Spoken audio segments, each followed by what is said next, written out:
ঠিক আছে। আমাদের এখানে অনেক বন্ধুরা সব দিদিরও ভক্ত আছে, কিছু ঠিক আছে।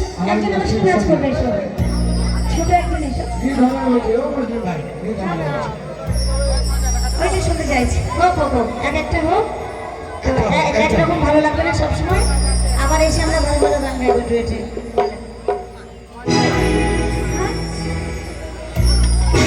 তো আমাদের মা বোনদের জন্য আমাকে বলেছে আমার একটা বান্ধবী, এখানে আমার খুব প্রিয় বান্ধবী, লাল ভোমরার গীতটা শুনবে। তো যার নাম করা নিষেধ আছে, নাম করছি না, অনেক দিনকার বান্ধবী আমার, খুব ভালো। তো ওই গীতটাই শুনতে চেয়েছে ওইভাবে যেভাবে করে গেছে। এই শোনো, বলছি তুমি আমার কে হচ্ছে গো?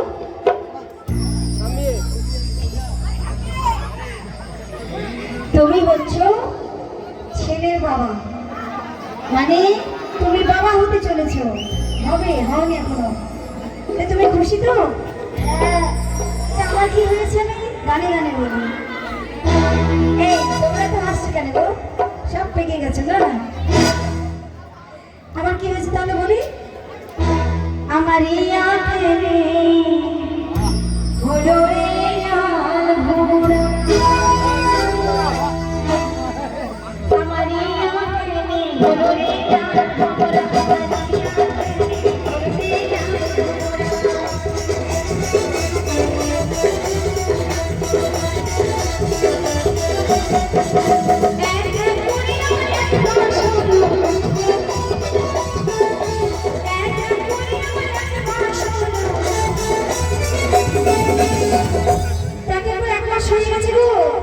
এক মাসে কি খেতে ইচ্ছে করে জানো তো না? কি খেতে ইচ্ছে করে?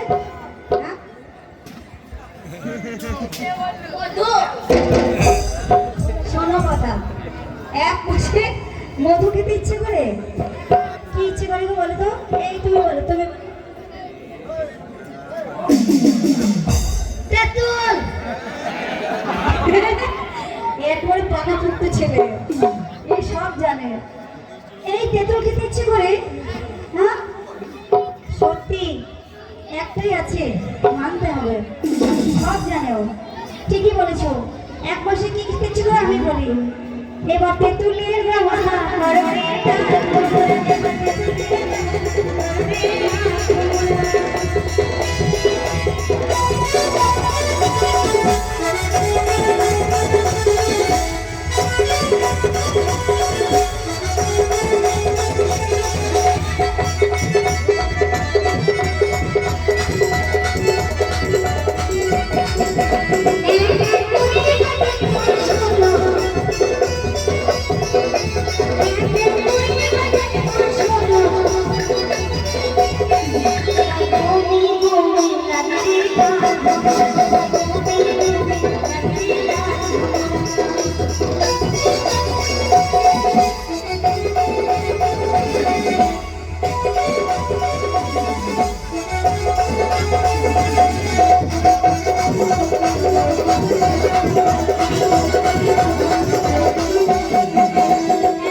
বলছি ঠিকঠাক ট্রিটমেন্ট করতে পারবে তো? মানে ইনজেকশন দিতে পারবে তো? এই ইনজেকশন দিতে পারবে কি ডাক্তার ভালো আছে গো? এরাও বলছে পারবো। তোমরা সত্যি ইনজেকশন দিতে পারো? কিন্তু ভালো করে ইনজেকশন দিতে হবে, ভুলভাল ট্রিটমেন্ট করলে কিন্তু শরীর খারাপ হয়ে যাবে। তাই কি বলো জানো, এবার টিটিনেসের ব্যবস্থা করো।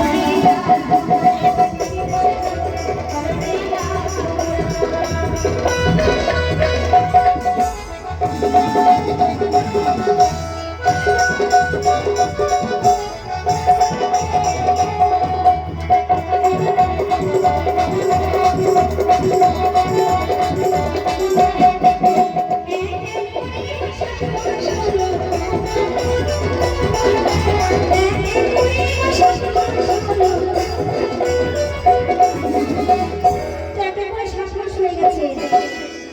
তো আমি সবাইকে এখানকার যত মানুষ আছে সবাইকে ইনভাইট করছি, সবাই যাবেন।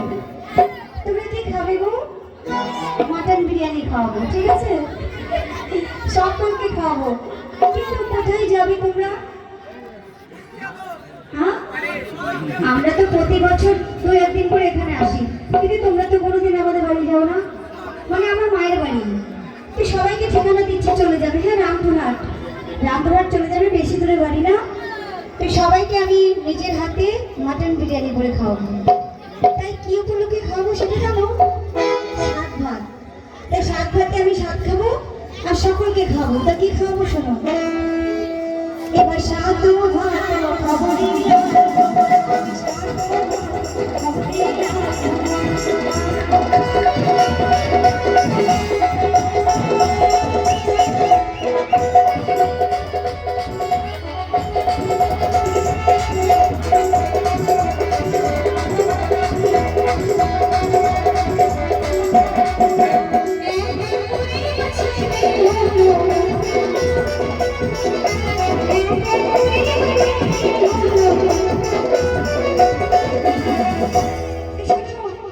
দেখো 10 মাস পূরণ হয়ে গেছে, তো তাই ছেলে মেয়ে এবার একসঙ্গে হয়ে গেছে। তাই বলছি এবার মিষ্টির ব্যবস্থা করো রে।